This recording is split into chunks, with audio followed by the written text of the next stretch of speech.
Hi everybody, it's almost 10 p.m. We just finished the French language leaders debate at the CBC headquarters in Montreal. And let me tell you, going in that building is like going in the belly of the beast. There were people who did not like us there, and they let us know it. The debate itself was actually, I'll say it was pretty good. All the candidates put their best foot forward. I mean, Jagmeet Singh's a little bit slower than the others, but I mean, he held up the best he could. It was interesting they did a clock about how minutes each person spoke, and Jagmeet Singh spoke the least. I think that was his strategy, say as little as possible to avoid stepping in it. Anyways, put him aside for a minute. I thought the debate was well moderated. The subjects were reasonable. It wasn't just left-wing subjects. It was an opportunity for conservative points to be made. They even talked about immigration. When was the last time you saw that in a leaders' debate?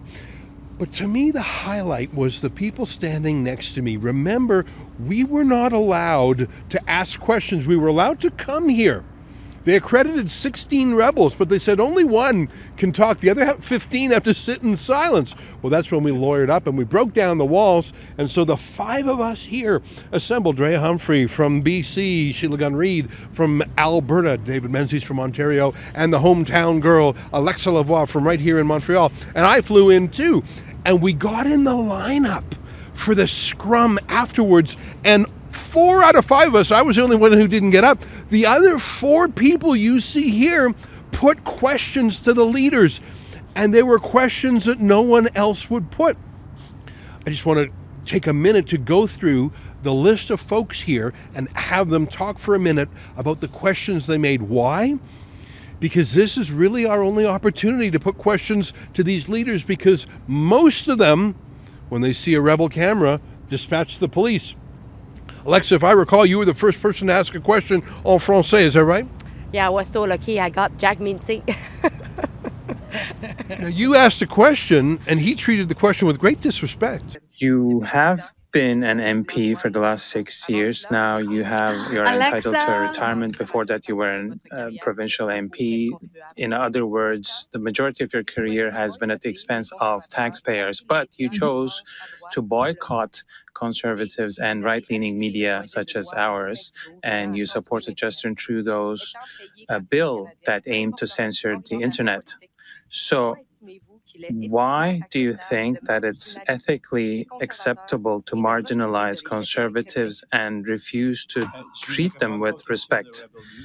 Answer: I do not answer questions from Rebel News because it's an organization that spreads disinformation, so I'm not going to answer your question, but I will take the time to say that what's key in this election for me is this question of who's going to fight for you and who's going to defend what's important for you. Healthcare, for instance, who's going to defend the interests of everyday Canadians and not just CEOs.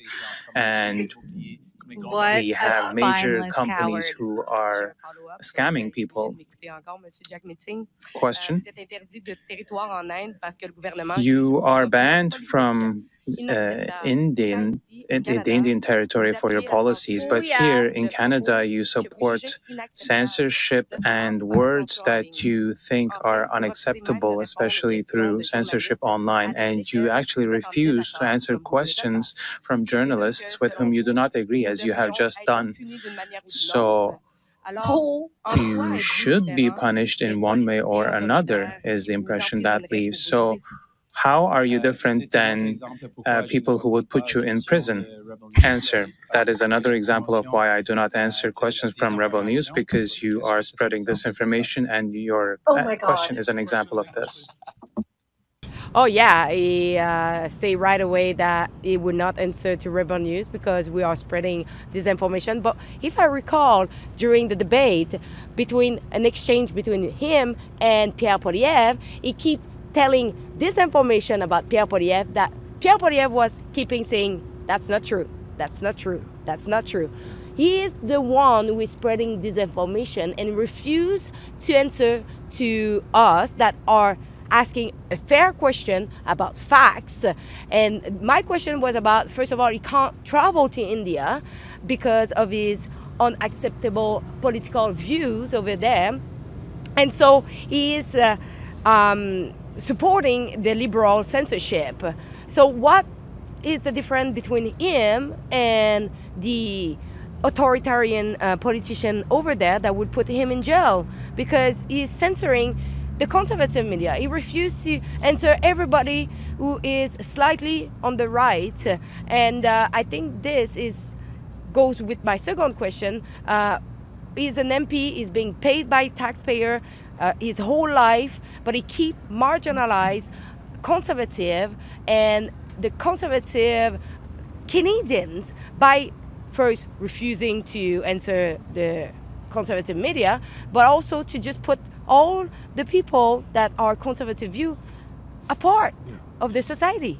I thought you did great, and I'm not just kidding when I say Jagmeet Singh isn't the sharpest knife in the drawer.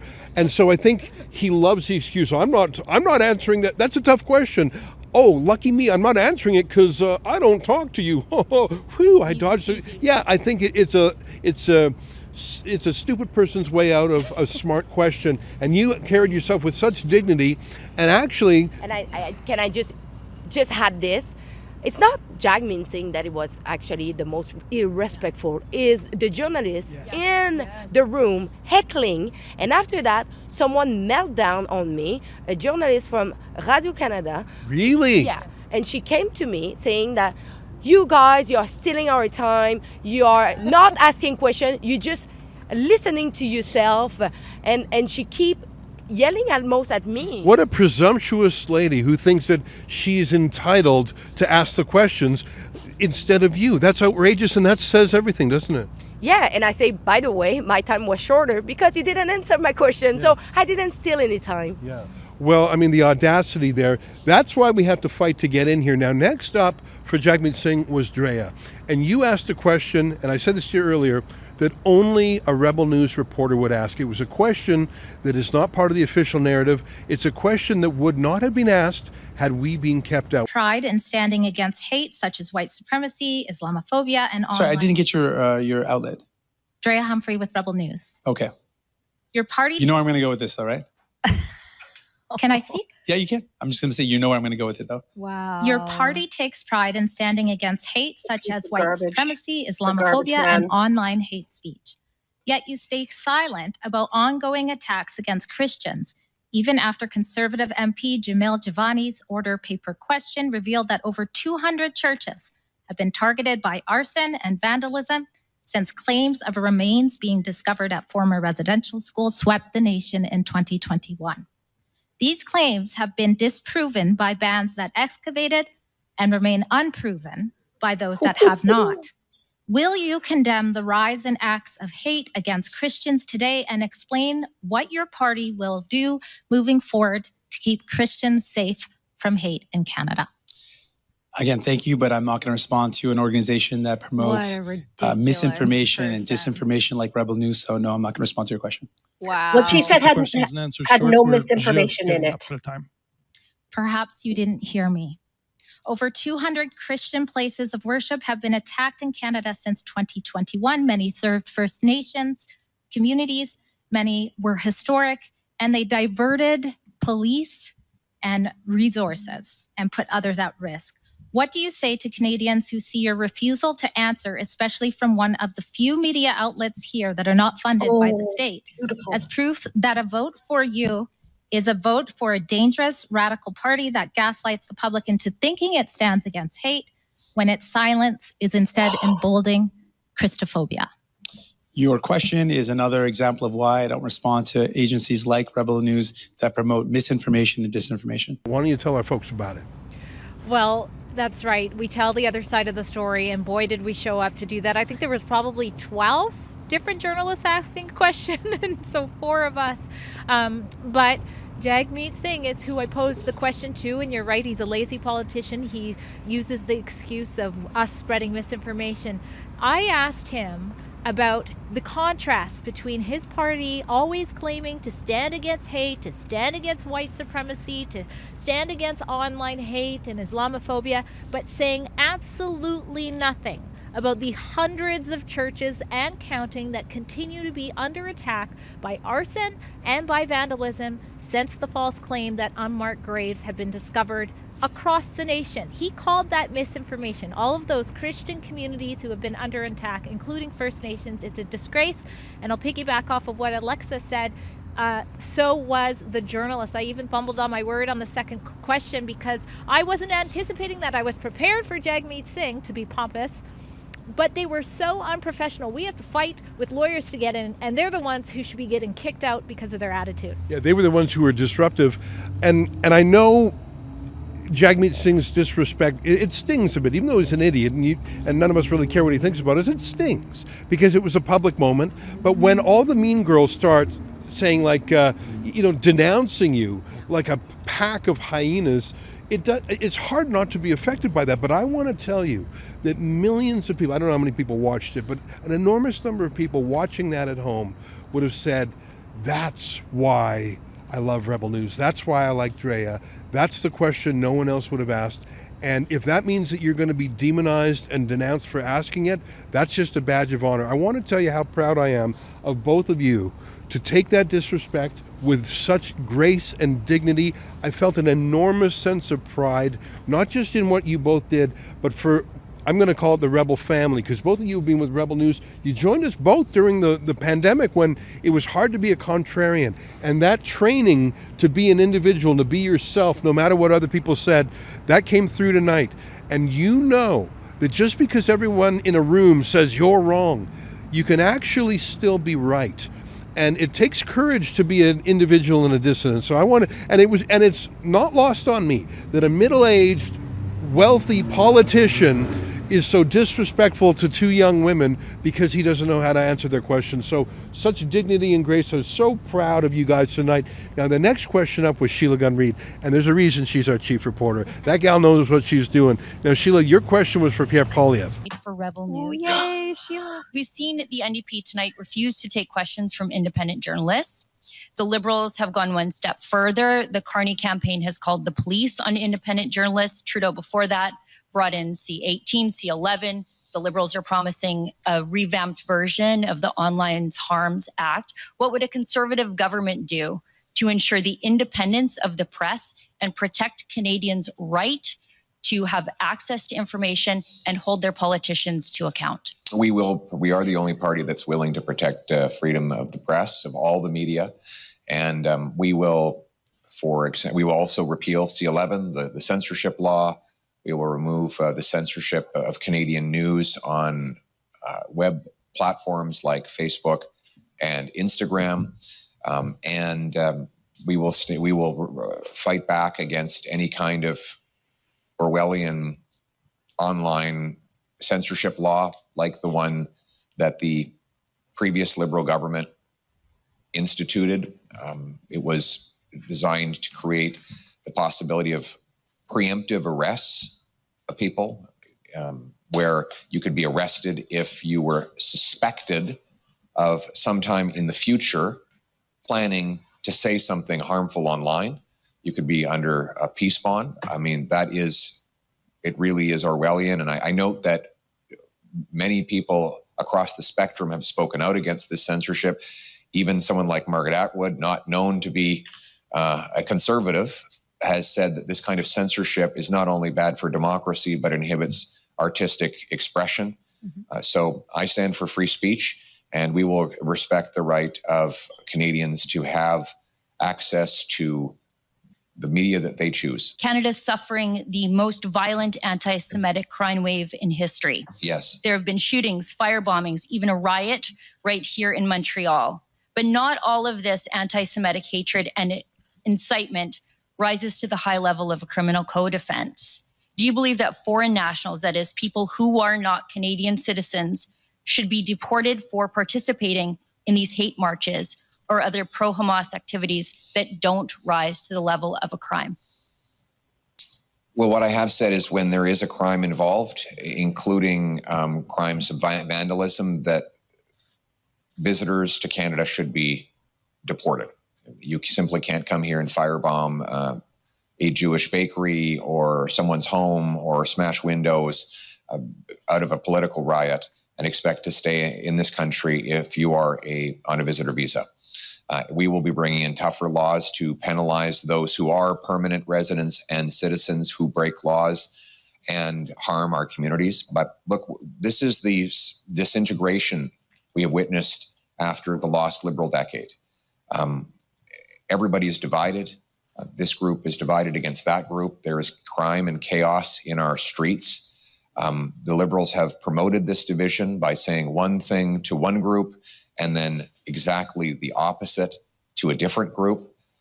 We had a tradition in this country before this government where you could come from places, the conflict-ridden places in the world, and you would leave the fight behind. You might have a debate about the politics of that place when you sat down in a coffee shop in Montreal or Toronto, but it never overflowed into street violence. We need to get back to that. You should know, we welcome people to this country. Sure, bring your culture, bring your traditions, bring your family, but do not bring foreign conflicts onto our streets. We're going to have peaceful streets again, and we're going to be united. All of us should consider ourselves Canadian first and put foreign divisions behind us. Yeah, I put 2 questions to Pierre Poilievre, and it is true. It is a viper's den in that media room there. And I had it, actually. I had it with the disrespect shown to our journalists by the politicians there, but also by the hecklers and misbehaved lunatics that describe themselves as journalists, quasi-homeless people in there. Yeah, it was really rough, and they were sort of gross. Gross? I mean, I thought they had let homeless people in the way they were constantly going back for more snacks, and the heckling started right off the top when they heckled Cian Bexey for his question about gender. And I had it. And so I put to Pierre Poilievre a question about independent media. I said, we've seen tonight, Jagmeet Singh won't take their questions. Carney called the cops on Cian Bexey. And Alexa Lavoie at a campaign launch. We've seen Trudeau bring in a whole series of censorship legislation. What would the Conservative government do, a potential Conservative government do, to ensure a free and independent press and Canadians' right to hold their politicians to account? And he answered it well. Yeah. And then you asked a question about the Hamas hate marches too. Yeah, I did ask that, and I thought it was relevant because a riot happened here in Montreal. This seems to be a real hotbed. We saw independent journalists arrested here. Alexa caught that footage. And I asked him a question about what he would do about non-citizens, foreign nationals in Canada who are participating in these Hamas-supporting marches, even if the activity of the march doesn't rise quite to the level of a criminal code offense. Do they have a right to be anti-Semitic on the streets of Canada if they are not Canadian citizens? And he didn't quite answer it, but he danced. Yeah. He danced a little. But again, tell me someone else in this country who would have asked that question. Nobody. Yeah. Well, nobody did. And, so we had to get in line, and there was 2 lines. There was the French-speaking line, so Alexa there was actually a shorter line, which is interesting because we're in Montreal. And then there was the English-speaking line, so I didn't actually get through to it, but David had one of the last questions, and it was for the Bloc leader. And what's interesting is I'm quite certain that in a previous debate, Blanchette, which is his name, refused to talk to Rebel News, but this time he surprised me by answering your question. David Menzies with Rebel News. Here's David. Ms. Blanchette, since 1941, a pipeline has brought oil from Portland, Maine to Montreal. Over the years, it has brought hundreds of millions of barrels of oil, much of it from OPEC dictatorships. Why have you never, not even once, opposed OPEC conflict oil being imported through an aging pipeline? Why do you prefer OPEC conflict oil over Alberta ethical oil? I seem to believe that you already have the answer you want to write, so your question seems to contain the answer. I believe I am the one who authorized the change of direction in Enbridge Line B in 2013, which seems to prove that I'm not a fanatic against oil. But I believe that we've got to reduce our consumption of oil progressively, including from Alberta, because we are clearly being very expensive for every family in Quebec and Canada and destroying the whole planet. The denial of the reality of climate change since the beginning of this campaign and the change of heart of Mr. Carney, who decided to be more conservative than Mr. Poiliev, is very harmful for environment. Destroying Ms. the Blanchette, whole just planet. to follow up on that question, your party and your stance on pipelines would seem to be diametrically opposed to Quebecers. A poll came out showing that 74% of Quebecers support the building of new pipelines. Why are you and your party not in sync with the majority of people in this province, sir? Don't you know my love for commenting polls? Have a nice. Well, Ezra, I think it's the Easter miracle. I mean, I had a follow-up question based on his non-answer, but because he answered me, I had to. I know, I saw that. I had to switch on the fly. But you know, it was funny. We really did not get the ones we really wanted. I mean, I really feel sorry for Alexa and Drea because you know, they were so close to getting Carney, and that is the big kahuna. So it's like that, you know, line from the contest from Glengarry Glen Ross. First prize, a Cadillac Eldorado. Second prize, set of steak knives. And what blunt steak knives at that when it comes to Jagmeet Singh. And, you know, do you think, Ezra, is it too much to ask, since his stand pat answer is you spread misinformation and disinformation? Okay, Mr. Singh, give us one example, and we'll go away. He cannot do that. As for Carney, I'm glad Sheila mentioned our alumnus, Cian Bexty. I was staggered when Carney called Cian's question odd, and he said words to the effect of, maybe you should attend some of my press conferences. Yeah. Oh, if only. Yeah. I mean, we can't get in. We're threatened with trespass for even being on a parking lot. Your entire campaign does seem to be predicated on putting you in the front and hiding the people that stood in lockstep with Justin Trudeau for the last 10 years. You're kind of hoping that Canadians won't connect the dots, that the people standing behind you in your caucus walked in lockstep with them. Regardless of what you say right now, Stephen Guilbeault made the carbon taxes life work. The man that moved Paul Bernardo from a maximum security prison is now your chief of staff. I'm wondering how you reconcile this and how you can trust their judgment when they thought those ideas were good ideas. I'd say a couple of things to that rather odd question.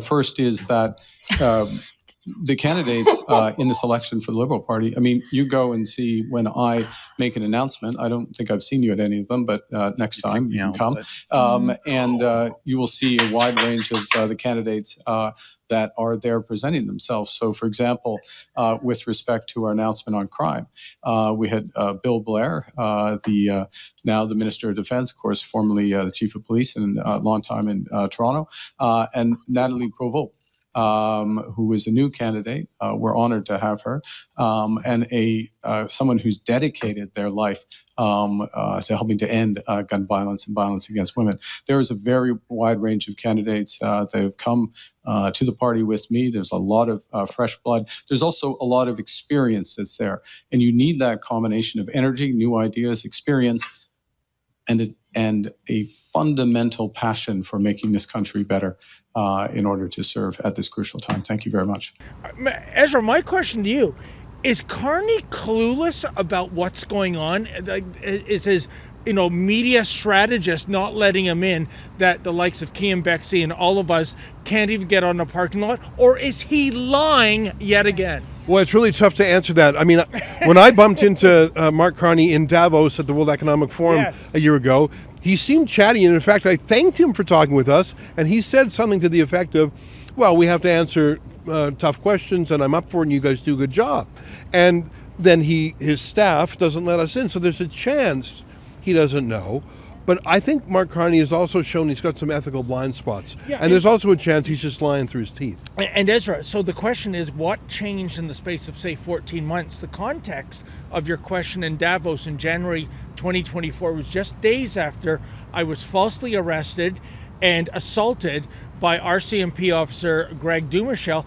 And Carney, to his credit, said that was wrong, that he's a supporter of the free press. What happened in just a little over a year that he's gone 180? Yeah, it's disappointing. But let me say this. Tonight was a great night for Rebel.